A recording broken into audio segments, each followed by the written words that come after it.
My name is Sarah Mitchell. I'm 43 years old, and I've worked on the Henderson Ranch in rural Montana for the past 18 years. I started as a stable hand when I was 25, fresh out of a failed marriage and looking for honest work that would let me disappear into the wide-open spaces where nobody asked too many questions about your past. The ranch sits on 3,000 acres of rolling grassland bordered by pine forests, with the Rocky Mountains visible on clear days. It's beautiful, harsh, and unforgiving, exactly what I needed back then. Old man Henderson hired me, despite my lack of experience, because I showed up every day, worked harder than anyone else, and never complained. Over the years, I learned everything about running a cattle ranch: branding, calving, fence repair, equipment maintenance, hay cultivation. I became indispensable. When Mr.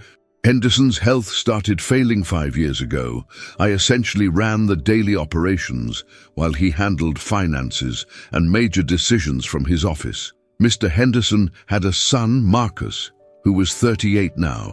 Marcus had left the ranch 20 years ago for college, became a corporate lawyer in Denver, and visited maybe twice a year.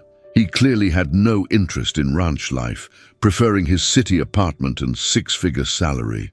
Mr. Henderson never talked about it, but I could see the disappointment in his eyes whenever Marcus's name came up. Last spring, Mr. Henderson was diagnosed with terminal cancer. The doctors gave him 6 months, maybe a year. He called Marcus home to discuss the ranch's future.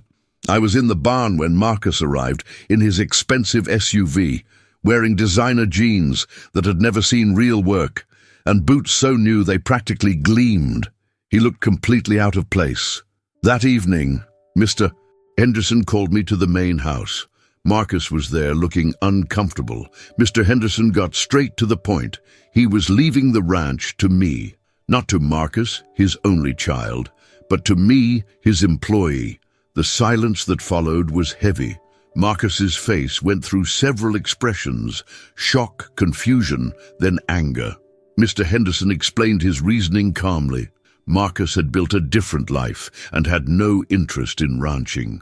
The land deserved someone who loved it, understood it, would preserve it. That person was me, not Marcus.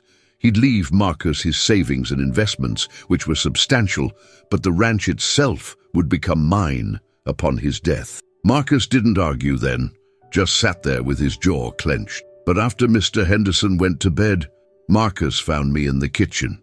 His anger had solidified into cold fury. He accused me of manipulating his dying father, of taking advantage of an old man's loneliness and confusion.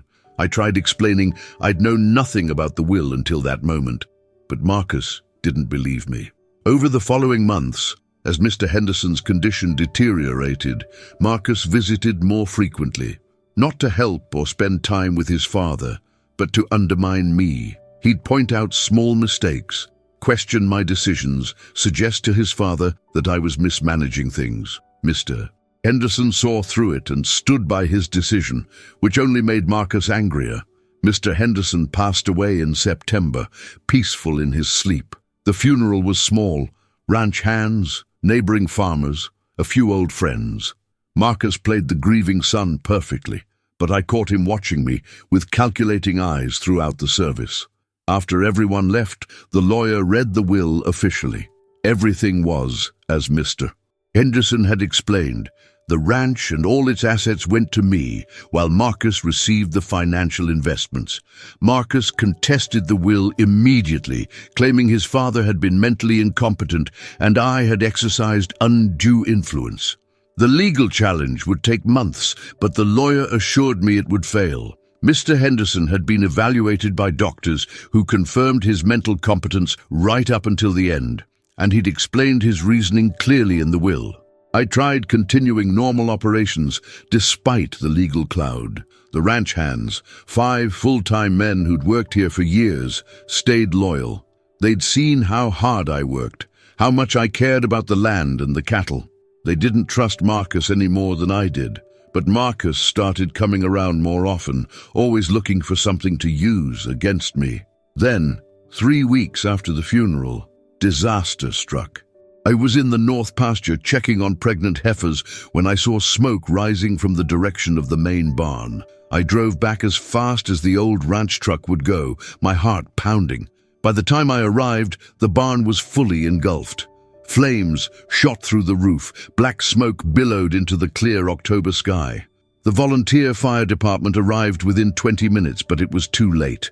The barn, a massive structure that had stood for 70 years, burned to the ground.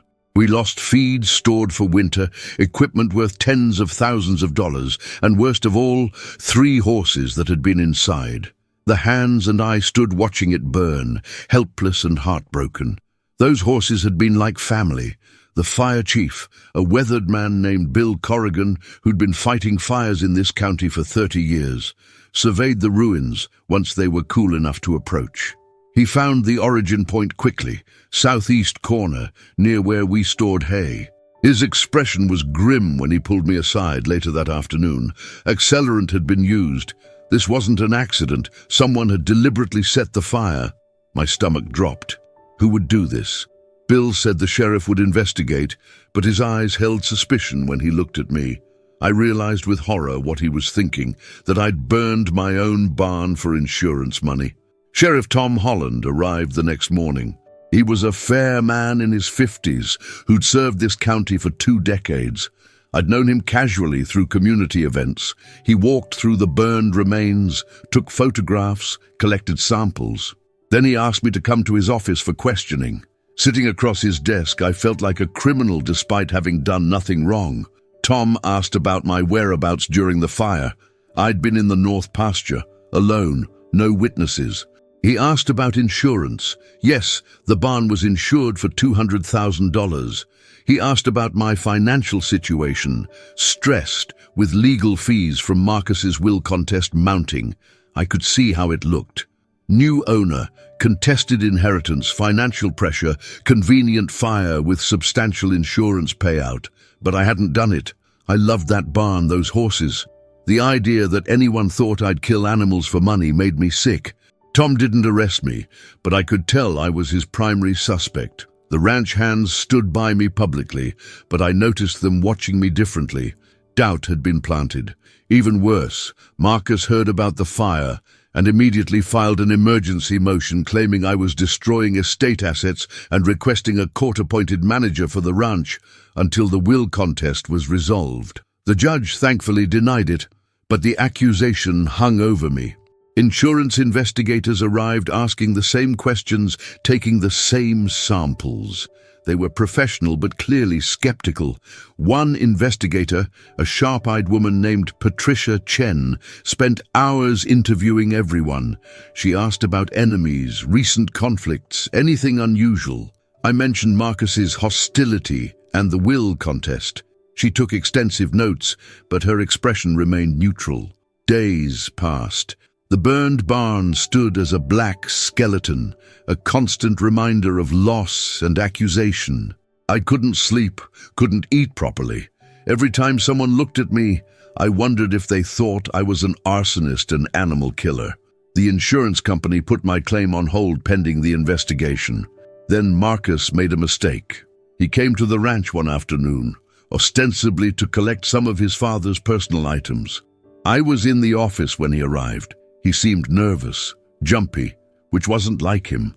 Usually, he was coldly controlled. He went to the house quickly, came back to his truck with a small box, and drove away. Something felt off about the whole interaction.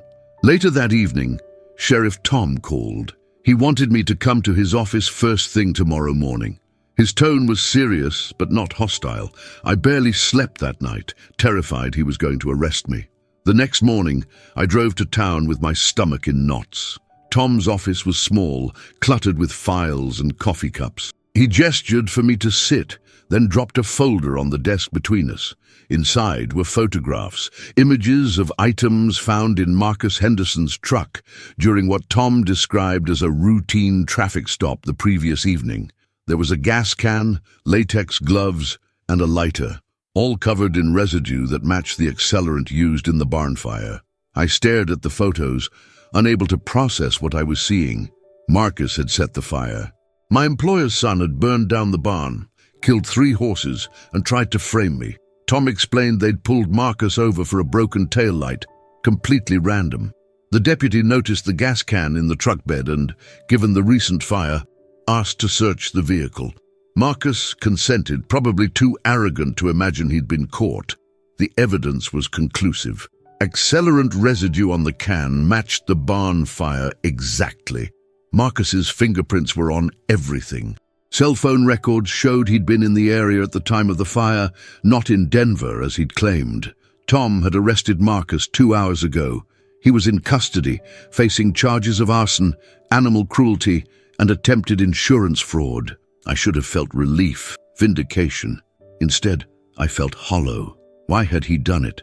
Tom had interviewed Marcus, who eventually broke down and confessed. His reasoning was twisted, but revealed his desperation. Marcus had thought that if the ranch suffered enough damage, if I appeared financially unstable or criminally involved, it would strengthen his will contest. He'd hoped either I'd be arrested and unable to defend the inheritance, or the ranch would become such a liability that the court would side with him as the biological heir. He hadn't intended to kill the horses. He claimed he thought the barn was empty, but that didn't matter. 3 animals were dead because of his greed. The community reaction was swift. Everyone who'd suspected me felt ashamed. The ranch hands apologized profusely, though I held no grudge. Doubt in the face of evidence was natural. The insurance company expedited my claim, and I received the full payout. Patricia Chen, the investigator, later told me she'd never fully believed I'd done it, but she needed proof, not instinct. Marcus's legal career was over. No firm would keep a lawyer convicted of arson and animal cruelty. His will contest collapsed immediately. No judge would side with someone who tried to destroy the very property he claimed to deserve. The ranch was definitively, legally mine now. But victory felt bitter. I stood in the ruins of the barn one evening, watching the sun set over the mountains. Mr. Henderson had given me this incredible gift: land, legacy, purpose. His son had tried to burn it all down, rather than accept his father's decision. The contrast between them was stark. One man who understood the land's value, another who saw only dollar signs. We rebuilt the barn that winter. The insurance money covered it, and the hands worked alongside professional builders. The new structure was modern, efficient, but I made sure to incorporate old timber from the original barn into the frame. Continuity mattered. Memory mattered. Marcus was sentenced to 5 years in prison, though he'd likely serve less with good behavior. I didn't attend the sentencing. There was no satisfaction in watching someone destroy themselves. I did, however, visit Mr. Henderson's grave afterward. I told him about the fire, about Marcus's betrayal, about the new barn. I thanked him for believing in me, for giving me this chance. Spring came, bringing new calves and green grass. Life on the ranch returned to its rhythm: dawn feedings, fence repairs, moving cattle between pastures. The tragedy faded into the past, though I'd never forget those 3 horses. I planted trees in their memory near the new barn, a small grove of aspens that would grow tall and strong. One day, I received a letter from Marcus in prison. I almost threw it away unopened, but curiosity won. His letter was rambling, trying to justify his actions while also apologizing. He wrote about the pressure of expectations, of never being good enough for his father, of resenting the ranch for stealing his dad's attention. He claimed he hadn't planned to hurt anyone, that things got out of control. I didn't respond. His pain was real, but it didn't excuse attempted murder, because that's what burning a barn with animals inside was. His relationship with his father was his to resolve, not mine. I'd simply been the person who showed up, who did the work, who loved the land. That's all. Years passed. The ranch prospered under my management. I hired 2 more hands, expanded the herd, improved breeding programs. Mr. Henderson's investment grew in value. I never married again, never felt the need. The ranch was my partner, my purpose, my home. Some evenings, I'd sit on the porch watching storm clouds gather over the mountains and feel completely content. Marcus was released after 3 years. I heard he moved to California, took a job doing something unrelated to law. He never contacted me again, never came back to Montana. His absence was a relief. The shadow of his betrayal gradually lifted, though the lesson remained. People will surprise you, sometimes in terrible ways, but also in beautiful ways. The community rallied around me after the fire. Neighbors helped with rebuilding, brought food, offered support. The ranch hand's loyalty never wavered again. Those connections, that trust, meant more than any property deed. I'm 51 now. The ranch has been mine for 8 years. I've trained a younger woman, Emma, who reminds me of myself at 25, lost, hardworking, hungry for purpose. She'll probably inherit this place when I'm gone, continuing the cycle. Land doesn't really belong to anyone. We're just temporary stewards. Mr. Henderson understood that. Marcus never did. Sometimes I wonder what would have happened if Marcus had simply accepted his father's decision, had visited the ranch, not with resentment but with curiosity. Could we have found common ground? Could he have been part of this legacy in some way? Probably not. His path was set long before I arrived. His relationship with this land and his father was broken beyond my ability to fix. The new barn stands strong, weathered now by Montana winters and summers. It houses new horses, stores new hay, shelters new life. The past is gone but not forgotten. Every morning when I wake to mountains silhouetted against dawn sky, I remember why I stayed, why I fought, why this matters. The land endures. People come and go, some leaving scars, others leaving gifts. Mr. Henderson's gift was trust. My gift back is preservation, keeping this place wild, beautiful, and productive for whoever comes after. The fire that was meant to destroy me instead proved something important. I belonged here, not because of a will or legal document, but because I'd earned it through years of showing up, caring, and refusing to quit, even when accused of terrible crimes.